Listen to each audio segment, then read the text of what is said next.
Olá, meus irmãos, a paz esteja com todos vocês. A pedra que os pedreiros rejeitaram se tornou a pedra angular. Jesus fala de si, pois foi um homem incompreendido por falar a verdade e pregar o amor, por isso os fariseus procuravam matá-lo, porque a verdade que ele professava os incomodava. Muitos são os ensinamentos contidos nesta leitura. Ouçamos. Pelo sinal da Santa Cruz, livra-nos, Senhor nosso Deus, de nossos inimigos. Em nome do Pai, do Filho e do Espírito Santo. Amém. Proclamação do Evangelho de Jesus Cristo segundo Mateus. Glória a vós, Senhor. Naquele tempo, dirigindo-se Jesus aos chefes dos sacerdotes e aos anciãos do povo, disse-lhes: Escutai esta outra parábola. Certo proprietário plantou uma vinha, pôs uma cerca em volta, fez nela um lagar para esmagar as uvas e construiu uma torre de guarda. Depois arrendou-a a vinhateiros, e viajou para o estrangeiro. Quando chegou o tempo da colheita, o proprietário mandou seus empregados aos vinhateiros para receber seus frutos. Os vinhateiros, porém, agarraram os empregados, espancaram a um, mataram ao outro, e ao terceiro apedrejaram. O proprietário mandou de novo outros empregados, em maior número do que os primeiros. Mas eles os trataram da mesma forma. Finalmente, o proprietário enviou-lhes o seu filho, pensando: ao meu filho eles vão respeitar. Os vinhateiros, porém, ao verem o filho, disseram entre si: este é o herdeiro. Vinde, vamos matá-lo e tomar posse da sua herança. Então agarraram o filho, jogaram-no para fora da vinha e o mataram. Pois bem, quando o dono da vinha voltar, que fará com esses vinhateiros? Os sumos sacerdotes e os anciãos do povo responderam: com certeza mandará matar de modo violento esses perversos e arrendará a vinha a outros vinhateiros, que lhe entregarão os frutos no tempo certo. Então Jesus lhes disse: vós nunca lestes nas Escrituras: a pedra que os construtores rejeitaram tornou-se a pedra angular. Isto foi feito pelo Senhor e é maravilhoso aos nossos olhos? Por isso eu vos digo: o reino de Deus vos será tirado e será entregue a um povo que produzirá frutos. Os sumos sacerdotes e fariseus ouviram as parábolas de Jesus, e compreenderam que estava falando deles.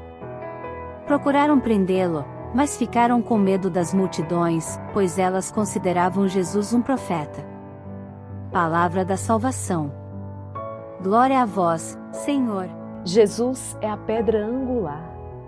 Você sabe o que é uma pedra angular na construção? Ela é a primeira a ser assentada. E dela depende o alinhamento de todas as outras. Ou seja, para que uma construção seja ordenada, ela então depende da pedra angular, dessa pedra fundamental. E sabe de qual construção nós estamos falando aqui? Da sua vida, da sua caminhada espiritual. Por que muitas vezes nós nos encontramos num edifício em ruínas, num edifício que não suporta a tempestade, num edifício que não suporta as intempéries da vida, as dificuldades, os dissabores, porque no seu princípio, na sua gênese, não se foi assentada ali a pedra angular. E talvez você esteja passando por isso agora. Bendito seja Deus, bendito seja o nosso Deus que é especialista não apenas em construir, em criar, mas em recriar, em restaurar. E é claro que Ele pode sim restaurar o seu edifício espiritual, trazer restauração para a sua vida familiar, para a sua vida profissional. Mas é muito importante que, uma vez identificado isso, você permita que o seu coração, acolhendo a graça de Deus, se converta. E entenda que a partir de então, todos os projetos que Deus te confia, todos os projetos que você deseja empreender na vida, precisa ter Jesus como pedra angular. Será que Jesus é a pedra angular dos seus relacionamentos? Será que Jesus tem sido a pedra angular das suas amizades? Será que Jesus tem sido a pedra angular da sua vida matrimonial, do seu namoro? Será que Jesus tem sido a pedra angular da sua vida profissional, das suas decisões? Será que Jesus é a pedra angular quando você decide como se dará o seu dia, como vai ser a sua rotina? Quando é que Jesus é a pedra angular?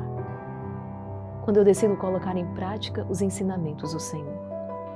E para colocar em prática os ensinamentos, eu preciso conhecer os ensinamentos do Senhor.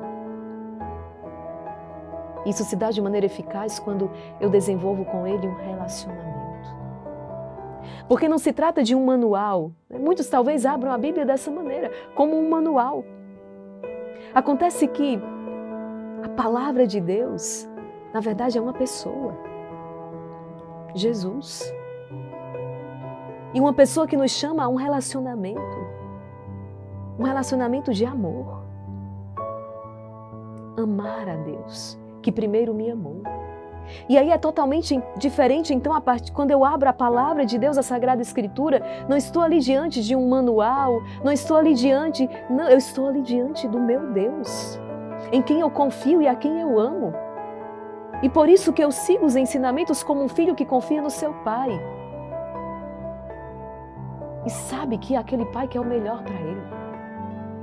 E por isso ele pode confiar e ele pode se abandonar. Nós estamos aqui diante de fariseus, diante dos mestres da lei que não acolhem Jesus, que rejeitam o Filho de Deus. E por isso vai ser tão amargo aquilo que eles vão experimentar e que eles vão viver, porque eles não acolheram a salvação. E o Senhor vai dizer: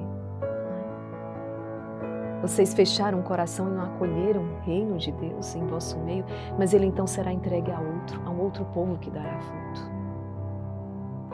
Interessante que eu, ao ler essa palavra, eu me lembrava de Santa Teresinha, quando ela dizia: não tem graça desperdiçada. Quando Deus do céu envia a graça, se aquela pessoa está com o coração fechado, com a porta do seu coração fechada, outra pessoa vai usufruir dessa graça. Mas não tem desperdício de graça. Por isso que eu digo que uma oração, ela nunca se perde. Porque na oração nós estamos suplicando ao Senhor a sua graça e a sua misericórdia, e então nós colheremos os frutos desta oração, sem dúvida. As graças derramadas pelo Senhor não se perdem. Por isso que a oração nunca é em vão. Hoje é a mensagem central. Nós somos tentados muitas vezes a olhar para os fariseus, os mestres da lei, aqueles que crucificaram o Senhor, e nos perguntamos ali: nossa, como eles puderam fazer isso? Como eles mataram Jesus? Nós não compreendemos que muitas vezes hoje nós repetimos esse mesmo ato de crucificar e de matar Jesus. Veja, aquele povo estava esperando a salvação de uma maneira completamente diferente. O Deus Todo-Poderoso, o Deus de Abraão, Isaque e Jacó, viria para salvar o povo de Israel, para libertá-los do domínio romano, através do seu poder, da sua força. De maneira ostensiva, não é? Se fosse necessário com tanques de guerra. Mas aí eles não compreendem quando Deus, o Deus de Abraão, Isaque e Jacó, decide então se fazer carne, assumir a condição humana. Eles não aceitam. Acontece que muitas vezes nós também temos uma imagem de Deus. Dizemos que acreditamos em Deus como aquele povo, mas nós criamos um Deus que só existe na nossa cabeça e na nossa imaginação. Um Deus que nos criou, mas que nos deixou viver da maneira como nós quiséssemos, indiferente, não. Mandamento, não, isso aí, não. Deus nos criou, nos colocou aqui no mundo, e agora façam do jeito que vocês quiserem. É um Deus que só existe na cabeça da pessoa. Porque o Deus em que nós cremos é um Deus que se fez carne e veio para nos mostrar o caminho de volta. E no caminho, gente, existem indicações: direita, esquerda, baixo, volta, reduz a velocidade. Bom, não é? Existem os mandamentos. Nós deveríamos olhar para os mandamentos com a profunda gratidão. Porque era como se nós tivéssemos que chegar a um lugar ermo sem GPS, a um lugar ermo sem nenhum mapa, sem ninguém para nos dizer nada. Não seria justo conosco, não é? Então o Senhor vem e diz, está aqui o mapa, está aqui a orientação segura.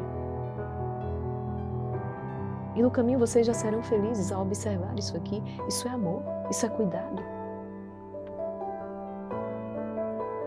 Quando muitas vezes a palavra de Deus então nos diz como deve ser a vivência dentro de um namoro, né? Que a vivência, o ato sexual deve ser reservado para o matrimônio. Mas não, eu acho que isso não é pecado, então logo eu posso viver isso e continuar comungando, porque eu sinto que não é pecado. É a palavra que eu mais tenho ouvido, eu sinto que não é pecado. Acontece que o pecado não é a partir do que você sente. Não é o que eu sinto que me diz que é ou não pecado. Jesus me disse. A igreja nos diz o que é, o bem a ser procurado e o mal a ser evitado a todo custo. Então perceba, aqueles homens, na época de Jesus, eles procuravam os primeiros lugares. Nos banquetes. Aí Jesus vem e diz assim, não, é o último, vocês têm que ocupar o último. Entende? E eles não se abriam a isso, ao Evangelho, à Boa Nova, exatamente como muitas vezes nós estamos fazendo hoje. Não nos abrimos ao Evangelho, à Palavra de Deus, que é a única que vai nos levar, então, de maneira segura a essa bem-aventurança eterna. E aí eu não posso dizer que Jesus é o Senhor da minha vida, que Jesus é a pedra angular da minha história, da minha vida, se eu encerro os meus ouvidos à palavra de Deus e no final das contas eu faço do meu jeito. Ou pior, quando muitas vezes eu começo a manipular a palavra de Deus para no final justificar os meus atos. Tem uma história aí que diz, eu nunca encontrei isso na Bíblia, eu nunca vi isso na Bíblia. A pessoa está completamente tomada por uma mentalidade protestante. Filho, primeiro veio a igreja, jorrou do lado aberto de Cristo. Só depois a igreja nos deu a Sagrada Escritura. Entende? Então a igreja tem autoridade. Então a igreja se pronuncia com a autoridade que lhe foi conferida por Deus. E com essa mesma autoridade a igreja nos deu a Sagrada Escritura.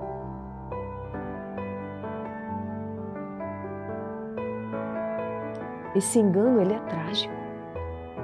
Porque quando nós rejeitamos a pedra angular, esse edifício, ele perde a consistência. Ele não vai suportar a tempestade. O casamento, nos apaixonamos, nos casamos, foi lindo. Mas aí quando a paixão, ela passa, e é a hora da prova do amor. Aquele matrimônio que de fato tem em Cristo a pedra angular, ele sobrevive a todas as intempéries. Mas quando aqueles cônjuges não edificaram esse casamento sobre a pedra angular, ou por alguma razão se afastaram então, retiraram esta pedra, muito provavelmente eles não vão sobreviver à tempestade que vai se abater. O sofrimento, ele bate à porta de todos. Não tem essa vida humana blindada ao sofrimento. O sofrimento, ele bate na porta de todos, pobre, rico. Ele bate à porta de todos. Mas a maneira como nós vivemos, a maneira como nós encaramos, quantas pessoas que diante do sofrimento vão sair dali ainda mais fortes. Vão sair dali ainda mais cheias de fé, vão sair dali amadurecidas, vão sair dali então compreendendo ainda melhor o que é o sentido da vida. Elas cresceram, elas se fortaleceram, elas se deixaram transformar, pessoas melhores, mais felizes. por outro lado, você vai estar diante de pessoas que enfrentaram o mesmo sofrimento, aquela perda, aquela dor. Mas elas caíram no desespero, elas se revoltaram, se rebelaram. Aquilo que Dom Henrique Soares ia falando, elas foram se desumanizando.